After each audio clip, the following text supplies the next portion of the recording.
महाराष्ट्र माझा मराठी न्यूज प्रस्तुत करता Sunfriend power solar solution private limited. प्रत्येक सणासाठी, प्रत्येक नात्यासाठी विश्वासाचं एकच नाव, ममता ज्वेलर्स उरण। शुद्ध सोनं, सुंदर दागिने, ममता ज्वेलर्स। महाराष्ट्र विधिमंडळ अर्थसंकल्पीय अधिवेशनात राज्यपालांच्या अभिभाषणावर बोलताना आमदार विक्रांत पाटील यांनी महायुती सरकारच्या कामगिरीचे जोरदार समर्थन करत राज्यातील विकासाची दिशा स्पष्ट केली। आपल्या भाषणात त्यांनी मुख्यमंत्री देवेंद्र फडणवीस यांच्या नेतृत्वाखाली राज्यात गतिमान आणि सर्वस्पर्शी प्रशासन राबवले जात असल्याचे नमूद केले। हे सरकार आता जनतेच्या हक्काचे सरकार बनले आहे, असे ते म्हणाले। पाहूया सविस्तर बातमी। सन्माननीय सभापती महोदय, राज्याचे महामहिम राज्यपाल महोदयांच्या अभिभाषणावरती आभार व्यक्त करण्यासाठी आणि यशस्वी महायुती सरकारचं अभिनंदन करण्यासाठी मी या ठिकाणी उभा आहे। सन्माननीय सभापती महोदय, राज्यातलं हे महायुती सरकार आदरणीय मुख्यमंत्री देवाभाऊंच्या प्रभावी नेतृत्वाखाली यशस्वी कामगिरी करताना आपण सगळेजण बघतोय आणि त्यामुळे जनतेच्या मनामध्ये या सरकारप्रती जी भावना आहे, हे गतिमान सरकार आहे, ही भावना नेहमीच जनतेची होती आणि त्यामुळे जनतेनं भरभरून नेहमीच आशीर्वाद या सरकारला दिले। पण आता हे माझं हक्काचं सरकार आहे, हे माझं सरकार आहे, ही भावना सुद्धा जनतेच्या मनात आता मोठ्या प्रमाणावर रुजताना आपल्याला दिसते। खऱ्या अर्थानं सर्वव्यापी पद्धतीनं काम करणारं हे सरकार होतंच, पण आता सर्वस्पर्शी पद्धतीनं काम करणारं हे सरकार म्हणून उदयाला आलेलं आहे। शेतकरी असतील, या राज्यातले उद्योग असतील, आमच्या युवांसाठीचे स्टार्टअप असतील, आर्टिफिशियल इंटेलिजन्सच्या माध्यमातून चालना देण्याचं काम असेल किंवा युवा शक्तीला ताकद देण्याचं काम असेल, आमच्या मातृशक्तीचं सबलीकरण असेल किंवा कामगारांचं कल्याण, सरकारी कर्मचाऱ्यांचं कल्याण असेल, या सगळ्या घटकांना, आयामांना त्या ठिकाणी न्याय देणारं सरकार म्हणून हे सरकार त्या ठिकाणी काम करतंय। त्याबद्दल मी या सरकारचं मनापासून अभिनंदन करतो। खरं तर फॉरेन डायरेक्ट इन्व्हेस्टमेंटच्या माध्यमातून आपल्या राज्यामध्ये गुंतवणूक यावी, ही भावना आपल्या राज्याची पूर्वीपासून होती, पण मधल्या कालावधीमध्ये आपलं राज्य यामध्ये मागे होतं। पण आदरणीय देवाभाऊंच्या नेतृत्वामध्ये जे काही निर्णय घेतले गेले, आज संपूर्ण देशामध्ये पहिल्या पसंतीचं राज्य म्हणून महाराष्ट्राला फॉरेन डायरेक्ट इन्व्हेस्टमेंटमध्ये मान्यता मिळालेली आहे आणि पसंती मिळालेली आहे।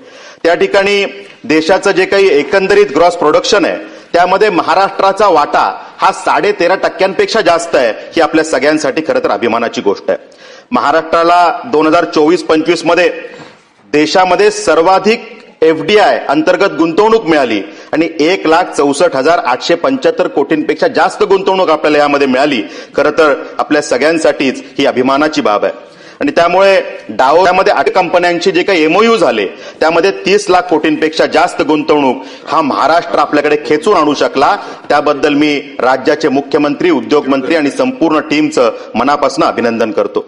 खरं तर विकसित भारताचं स्वप्न घेऊन आदरणीय देशाचे पंतप्रधान नरेंद्रजी मोदी काम करतात आणि विश्वगुरू भारत होण्यासाठी 2047चा विकसित भारत हे मिशन त्या ठिकाणी डोळ्यासमोर आहे आणि मग महाराष्ट्र यात मागे कसा राहू शकतो आणि त्याच धर्तीवरती विकसित महाराष्ट्र 2047 हे ध्येय डोळ्यासमोर ठेवून आपलं राज्य त्या ठिकाणी काम करतंय आणि त्यासाठीचा धोरणात्मक आराखडा सुद्धा तयार झालेला आहे। मोदीजींनी $5 ट्रिलियन इकॉनॉमीचं स्वप्न एक ध्येय डोळ्यासमोर ठेवून कामाला सुरुवात केलेली आहे आणि महाराष्ट्र सुद्धा या सगळ्या प्रक्रियेमध्ये आमचं सुद्धा ध्येय $5 ट्रिलियन इकॉनॉमीचं असेल असं मिशन डोळ्यासमोर ठेवून काम करतंय आणि त्यामुळे विजन मॅनेजमेंट युनिट हे सुद्धा यासाठी स्थापन केलं गेलेलं आहे।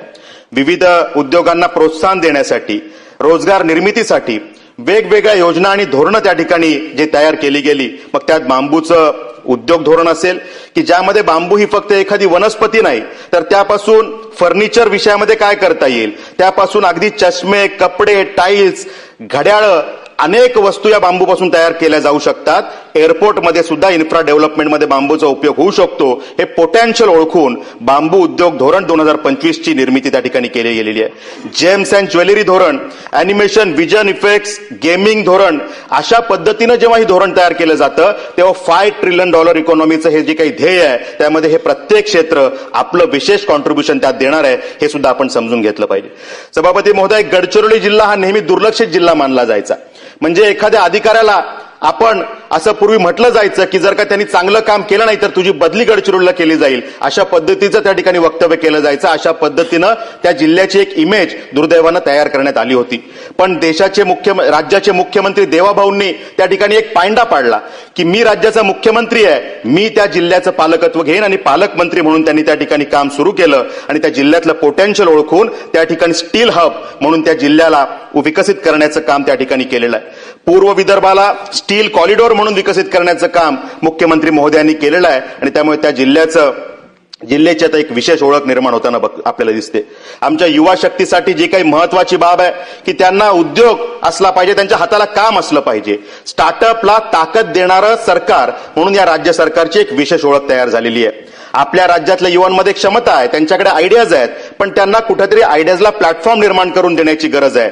त्यांचं पोटेन्शियल ओळखून त्यांना बळ देण्यासाठी महाराष्ट्र स्टार्टअप उद्योजकता आणि नाविन्यता धोरण 2025 जाहीर केलं गेलेलं आहे. या 5 वर्षांमध्ये 1,25,000 पेक्षा जास्त उद्योजक घडवले जाणार आहेत आणि आमच्या युवा शक्तीसाठी खरं तर ही एक महत्वाची आणि अभिमानाची बाब आहे.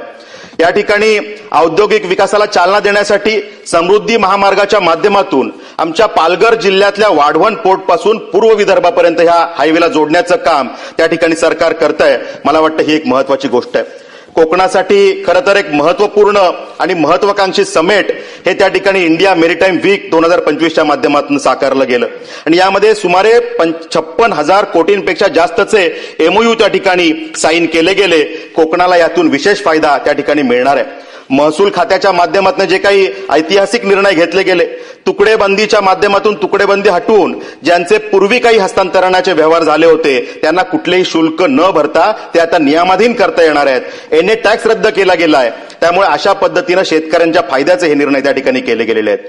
आमच्या पोलीस कर्मचाऱ्यांसाठी खरं तर एक चांगला निर्णय म्हणजे जे पोलीस बांधव ऊन पावसाची तमा न बाळगता 24 तास आपल्या सेवेसाठी रस्त्यावरती असतात, आपण मोकळा श्वास घरात घेऊ शकतो, रात्री झोप निवांत घेऊ शकतो, ते पोलीस कर्मचारी त्या ठिकाणी आपली जबाबदारी निभावतात, सुसज्जपणे त्या ठिकाणी उभे असतात. यामुळे ही खरं तर आपण त्या ठिकाणी तो मोकळा श्वास घेऊ शकतो. अशा आमच्या पोलीस कर्मचाऱ्यांसाठी निवासी वसाहत प्रकल्प उभारणं, त्याची अंमलबजावणी करण्याचा निर्णय त्या ठिकाणी सरकारने घेतलेला आहे. शेतकऱ्यांची काळजी असल्याचा आव यापूर्वी अनेक जणांनी आणण्याचा प्रयत्न केलेला आहे, पण आमच्या शेतकऱ्यांना स्वतःचा हक्काचा पाणंद रस्ता असावा, बारमाही त्याला टिकाऊ रस्ता त्याच्या शेताच्या मालाची ने-आण करण्यासाठी, त्याच्या बियाणांची ने-आण करण्यासाठी, सामानाची ने-आण करण्यासाठी असावा, हे मात्र कोणाला वाटलं नव्हतं. आपल्या देवाभाऊंच्या या महायुती सरकारने त्या ठिकाणी हे बारमाही टिकाऊ रस्ते असावेत यासाठीचा प्रयत्न त्या ठिकाणी केलेला आहे.